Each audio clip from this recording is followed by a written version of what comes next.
Hey everyone, this is O.C.D here, and today we are going to show you how to basically decrease the pressure in your lower back.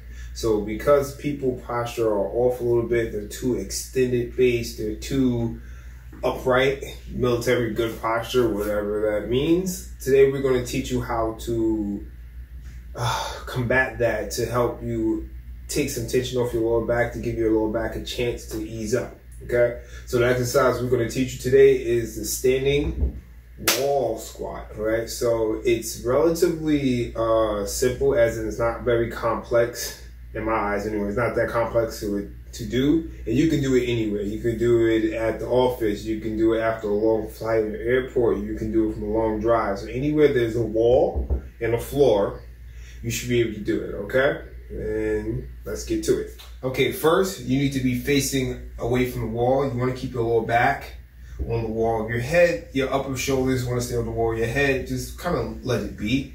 Your feet, you want to keep your feet flat against the ground. That is important. Do not let your heels rise up. Do not let your toes rise up. Press down into the ground when we do this drill. Your feet approximately 6-8 inches from the wall, wherever it needs to be. You kind of readjust it. Feet shoulder width apart. Well, a little closer to shoulder width apart. This is too wide. All right, somewhere in here. Okay, somewhere in here. So what you're gonna do, your tailbone, you're going to posteriorly rotate your tailbone, or the cue I like to tell people is try to bring your zipper to your belly button. Okay. All right, so say you're struggling to do so, that's totally fine. Just bend your knees a little bit. You're gonna find it a little easier to do it. Okay. As you're doing it, you can readjust your feet as needed. So basically bend your knees a little bit, and then you bring your tailbone towards your belly button, so where it's off the wall, but your lower back stays on the wall. That's totally key. You have to maintain that, okay? So in this position here, I will feel quad. They're gonna wanna talk to me. So if you're feeling too much quad and not the back, that means you're pushing a little bit too much with your toes. Sink down, push through your heels, and think about shooting your knees in front of your toes to really engage those hamstrings. Now my hamstrings are kind of on. As it gets harder, your knees are going to do this. Go on the outside of your feet, keep them in, okay? Now we're here, we're nice. I feel my hamstrings, I feel my quads, my lower back is against the wall, my tailbone's off the wall. Now I'm just going to reach, okay? Make sure your arms are like this, it kind of inhibits the lats, okay? Take a deep breath in. And breathe out.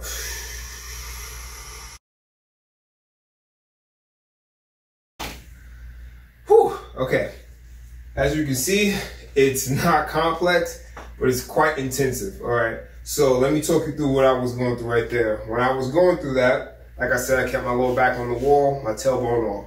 What I was doing when I felt that, I started to feel my obliques kicking a little bit, particularly when I started reaching and exhaling.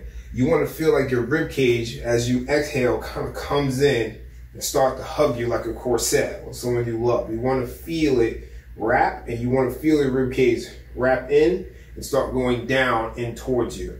Okay? When you feel that, you're going to feel your hamstrings kick in a lot more as well.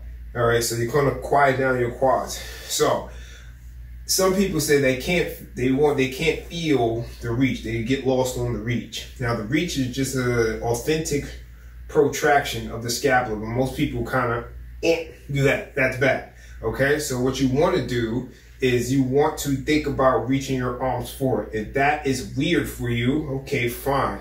Reach down a little bit more. You could reach at an angle. It doesn't necessarily have to be here. It could be more at an angle, kind of a 45 degrees. You reach that way. It kind of usually kicks in the abs a little bit like that, so you're able to see it a little bit more. So those are little cues and little tips like that. If you have any questions, leave comments at the bottom. Please hit the subscribe button and take care.